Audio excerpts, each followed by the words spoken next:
just like her too. Just in case y'all was wondering, if y'all don't know who that is, that's off the Madea play, Tyler Perry. What was it? Why Did I Get Married, or Why Did I Get Married Too? I don't know what it was, but I've been having Tyler Perry movies on repeat. I don't know what she going through, okay? But my name is Danielle. That's Danielle. Look at this. What happened? You on 20%. Well, plug it up, Danielle. It's still recording too. We'll edit it out. My name is Danielle. That's with a Y, not an I. Nice to meet you guys. I'm Danielle's mom, Angela. Future Dr. Pierce. Follow me on YouTube at Future Dr. Pierce. And you know me, Royalty Sensuals, all in one. Subscribe. Good stuff. Yeah. And thanks to all the ones who have supported me this far and subscribe to my channel. Much love. So, this is an impromptu video, whatever. This is me and Danielle's first video together, whatever. To where we're gonna do have like different mom-daughter sessions and stuff like that. Talk about random topics and things of that nature, whatever. So, we're just gonna get right into it. Danielle, what do you want to talk about today? I knew you was gonna do that. How you just put it off on me? Why not? It's impromptu. Just talk about stuff. What did you do today? Let's see. What did I do today? Yeah. I actually woke up, went to go. You're not gonna tell me that you woke up next to me? Oh my I God. spent the night at Danielle's house last night. She missed me so much. She asked me to come over and spend the night with her, so I did. Here I am. Anyways, I woke up. I was supposed to have breakfast, but it turned to lunch. I had a great lunch. I actually went to the Grand Lux Cafe, so if you haven't tried it yet, check it out. They have some good food. Like, the food is amazing. Grand Lux Cafe is where? In the Venetian.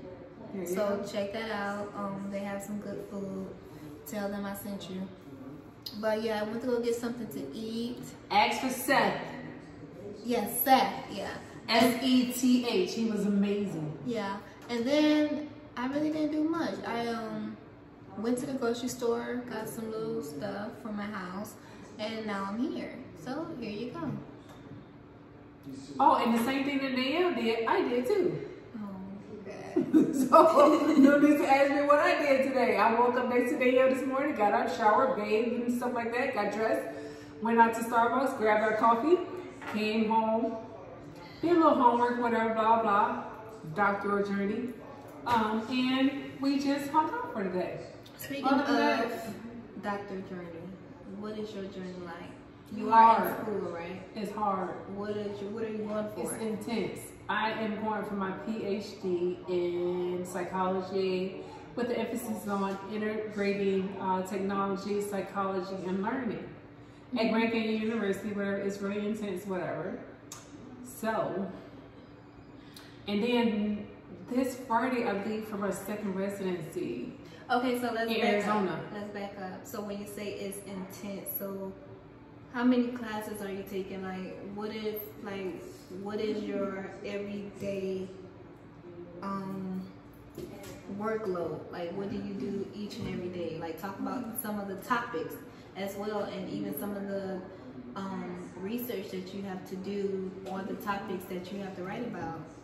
Well, right now we're working on ethics, ethical standards, whatever, based on the American Psychological Association, whatever. So it kind of like gives you a breakdown as far as like all the ethical codes that a psychologist needs to abide by, and then things of that nature, whatever. It's just like trying to maintain moral compass and be responsible professionally, personally, academically, from all spectrums of life, whatever. Did you say financially? They don't teach you that in psychology. Oh, okay. But take note. But anyway, yeah. But that's what we're basically engaging on now, whatever. As far as like the whole journey, whatever, they take you like through different scenarios or whatever, as far as like how to integrate technology into the learning curriculums and things like that from a pedagogical perspective, whatever, to where it's like how technology influences academic learning from all levels, from K through 12 to its higher education.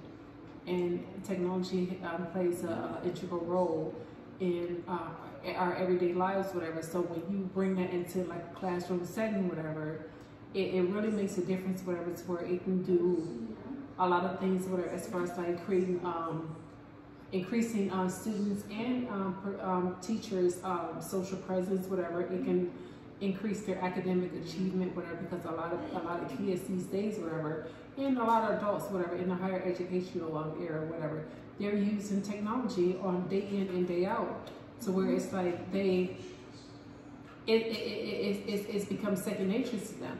So when you bring that into a classroom setting, whatever, it has become part of their comfort. It creates like a more comfort zone.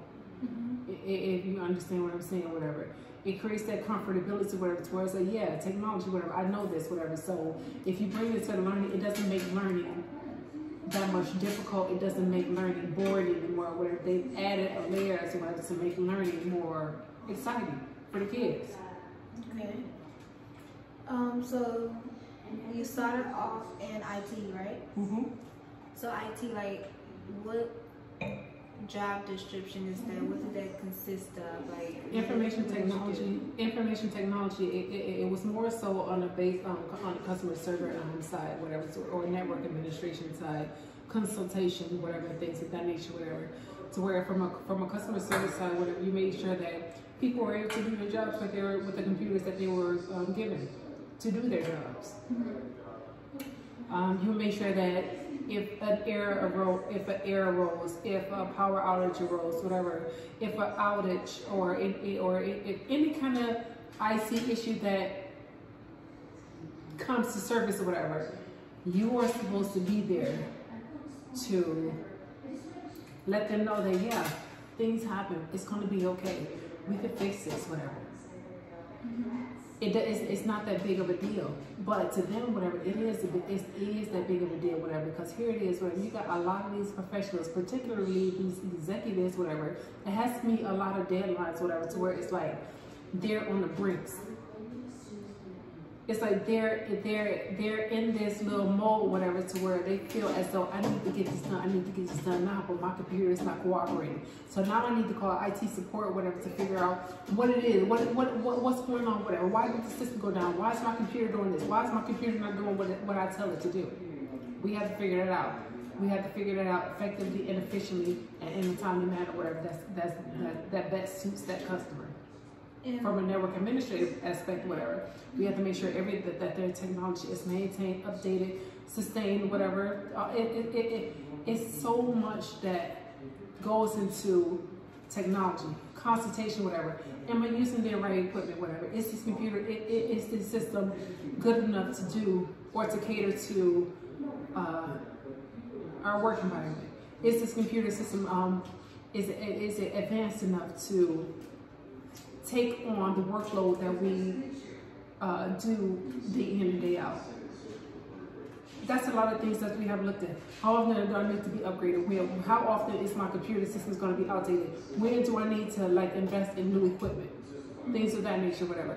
You have to be able to tell these people, whatever, like, yeah, this is what you need to do. People come out with new technology, people come out with new software, people come out with new hardware every day. So it's my duty to tell them, yeah, this will work for you, whatever, but that'll work for you, but. And then when it comes to like, oh, this will work for you or that'll work for you, and there's no buts, this is what we're gonna do. Because here it is, whatever, it caters to your work environment, it caters to your workload and stuff like that, whatever. It's where it's like, yeah, you do have technology out there, whatever, that can be customized to fit your work environment. And that's what you want, and that's what you want to do, whatever. As opposed to like having a standard Apple computer or a Microsoft computer or a Dell computer or HP, whatever, that, whatever, blah, blah. Those are just shells, so to speak, whatever. That's been preloaded with like pre-technology or pre-applications, whatever. Standardized stuff that every people can use. Standard operating systems, whatever, that standard people use. Standard hard drives that everyday people can use, whatever. But when it comes to like being in the IT industry, whatever, and then you have so many people that is working on these computer systems, as far as like server, saving information, uploading stuff to the cloud, data storage, big data, a lot of these things that you have to take into consideration. It's not just like giving this information, giving a computer system to a standard person. It's giving a computer system to a professional who is using this information, whatever, to where it's gonna to where their job influences everybody else's job in the corporation. How long have you been in IT? I've been on IT for 23 years.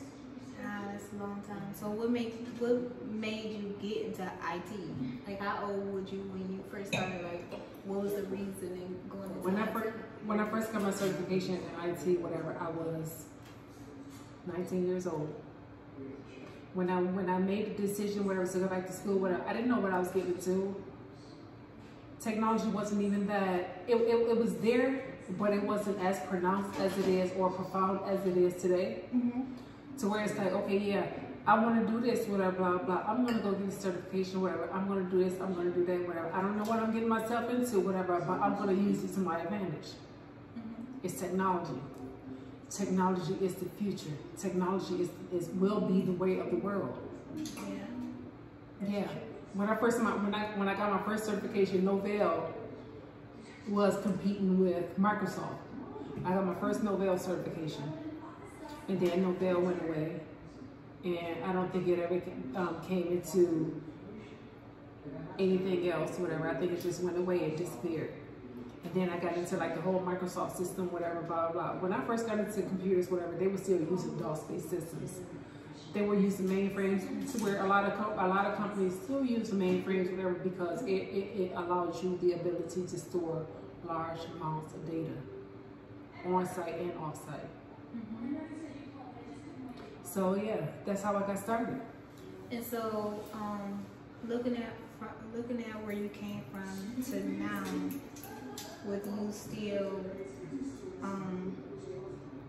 with you still trying to stick to this IT program or this IT path, do you feel like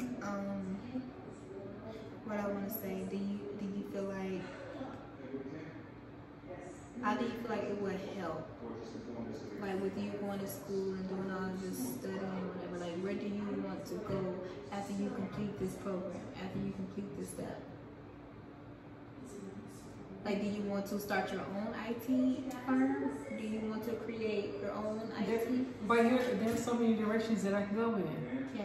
You have the IT path that you can go into, whatever to be, to like engage more in the IT experiences, whatever, on a user-based level, on an executive level, on a corporation level. There's so many paths, an academic level, whatever, to show them like different things that they can use in reference to like information technology, whatever, to make it a better experience for their students, for their instructors, for their professors, or I mean for all stakeholders, whatever. You can introduce various things, whatever, that can make their experiences so much better. But where I want to take this to, whatever, and what I have been doing, whatever, is like because my academic background is in psychology, whatever, and my professional experience is in information technology, whatever, marrying the two, whatever, is more so along the same lines, or whatever, to where it's like, yeah, one in this day and age, one does affect the other, per se. Technology can go without education, but education cannot go without technology. That's the way of the world. This is where we're going to go. This is how we move forward from this time, at this day and age. There's no going back, whatever. There's no going back to tech. Yeah, we still have textbooks, whatever, but it's like everything now is electronic. You have the pedagogical instructions that's technically based. You have virtual learning, you have distance learning. e-learning, all this, whatever, technology based. This is the way of the world. You have more people enrolled in electronic education, distance learning and stuff like that, whatever. It's where it's like it's like going to like an academic institution and engaging in traditional classroom settings, whatever. It's like the distance learning has taken things to a new height, to where they've removed so many barriers as far as like people, giving people the ability to engage in continued education, higher education. I can do this online. So there's no reason for me not to get this. There's no reason. I can do this. Yeah, it may be like a financial hurdle and things of that nature, whatever, because yeah, you still have to pay for it, but it's there. So what advice would you give individuals who want to get into the IT industry, you know, and who want to make a career being in IT? Like, what do they have to look forward to? I wouldn't say that there's anything to look forward to, because IT is the way it's futuristic. It'll remain futuristic. It's here. It's not going anywhere. It's only going to get better. It's only going to get more advanced. Mm-hmm. The only advice that I can give them is remain astute, remain knowledgeable, remain cognizant as far as like where technology is going, whatever. Don't fall short, whatever, because my thing is, in reference to technology, whatever, what's new today is old tomorrow. So it's a constant learning journey. It's a constant learning pattern. And it's like technology, whatever. It's like everywhere you go, you see technology, from walking and texting, from driving, texting, whatever, to whatever. Technology is the way of the world. So in order to be a technological